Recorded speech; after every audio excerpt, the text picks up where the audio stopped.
नमस्कार। आज हम दिल्ली के नजफगढ़ से आई एक काफ़ी दुखद और थोड़ी रहस्यमयी खबर पर बात करेंगे। 8 जुलाई 2025 को मतलब परसों एक 16 साल के लड़के और लड़की दोनों की बॉडीज एक ही घर से मिली हैं।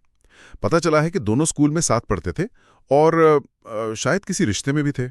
शुरुआती जानकारी तो यही है, लेकिन मौत हुई कैसे ये साफ नहीं है। पुलिस को शक है कि यह हत्या भी हो सकती है या शायद आत्महत्या।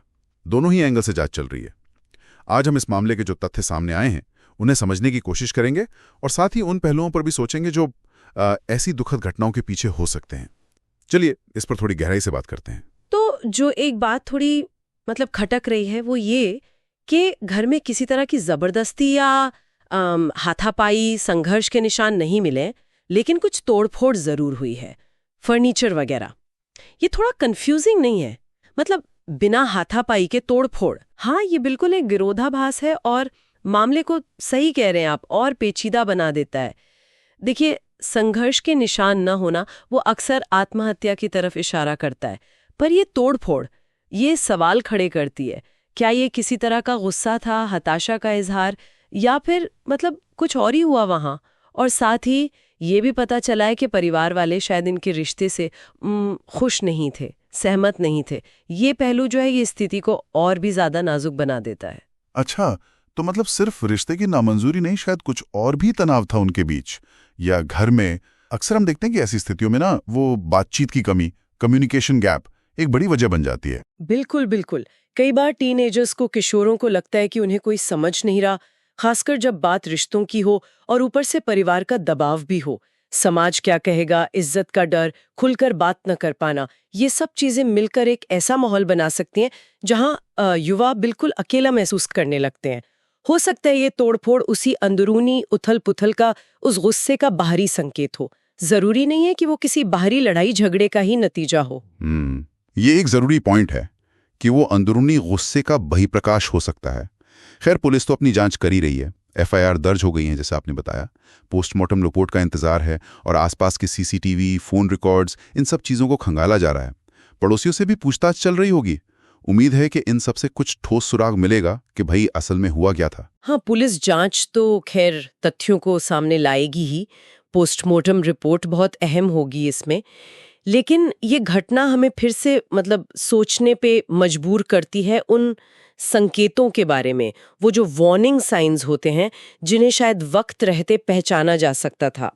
जैसा कि हमें मिली जानकारी में भी इशारा है, ये सिर्फ मौतें नहीं होती, ये कई बार गहरे संकट की, डिस्ट्रेस की एक तरह की अभिव्यक्ति होती हैं। ये संकेत, आप किस तरह के संकेतों की बात कर रही हैं? क्या कुछ आम पैटर्न होते हैं जिन पर ध्यान दिया जाना चाहिए? देखिए, हर मामला तो अपने आप में अलग होता है, लेकिन कुछ चीजें हैं जो कॉमन हो सकती हैं, जिन पर गौर किया जा सकता है। जैसे किसी किशोर के व्यवहार में अचानक बड़ा बदलाव आ जाना। मान लीजिए वो एकदम चुप हो गया है, या फिर बहुत ज्यादा चिड़चिड़ा या गुस्सैल हो गया है। दोस्तों से, परिवार से कटने लगना। जिन चीजों में पहले मजा आता था, पढ़ाई हो या हॉबीज, उनमें दिलचस्पी खो देना। कई बार वो सीधे तौर पर कुछ नहीं कहते, लेकिन उनकी बातों में या आजकल जैसे सोशल मीडिया पोस्ट्स में निराशा, अकेलापन, ऐसी चीजों का जिक्र बढ़ जाता है। ये छोटी छोटी चीजें लग सकती हैं, लेकिन इन्हें नजरअंदाज नहीं करना चाहिए। स्कूलों को, परिवारों को, दोस्तों को इन बदलावों के प्रति थोड़ा ज्यादा सेंसिटिव, संवेदनशील होने की जरूरत है। सही कहा। तो अभी की जो स्थिति है वो ये है कि 2 किशोरों की जान चली गई है। उनके रिश्ते को परिवार की मंजूरी नहीं थी। मौत का कारण अभी साफ नहीं है, जांच चल रही है, और वो जो तोड़फोड़ हुई है वो एक रहस्य बनी हुई है। हाँ बिल्कुल, और जांच के नतीजों का तो हमें इंतजार करना ही होगा। पर ये हमें सोचने के लिए एक बहुत अहम सवाल जरूर छोड़ जाता है कि हम एक समाज के तौर पर, परिवारों के तौर पर ऐसा माहौल कैसे बना सकते हैं, एक ऐसा स्पेस जहां युवा अपनी मुश्किलों के बारे में, अपने रिश्तों के बारे में, जो दबाव वो महसूस कर रहे हैं, उनके बारे में खुलकर और सुरक्षित महसूस करते हुए बात कर सकें। शायद इसी बातचीत में, इसी समझ में ऐसी दुखद घटनाओं को रोकने की कोई कुंजी, कोई रास्ता छुपा हो। इस पर विचार करना बहुत जरूरी है। Thanks for watching. दोस्तों, अगर आपको यह सतर्क रहने लायक स्टोरी लगी हो तो वीडियो को लाइक करें, दोस्तों और परिवार के साथ शेयर करें और ऐसी रियल क्राइम स्टोरीज के लिए चैनल को सब्सक्राइब करना ना भूलें। बेल आइकन दबाएं ताकि अगली स्टोरी की सूचना सबसे पहले आपको मिले।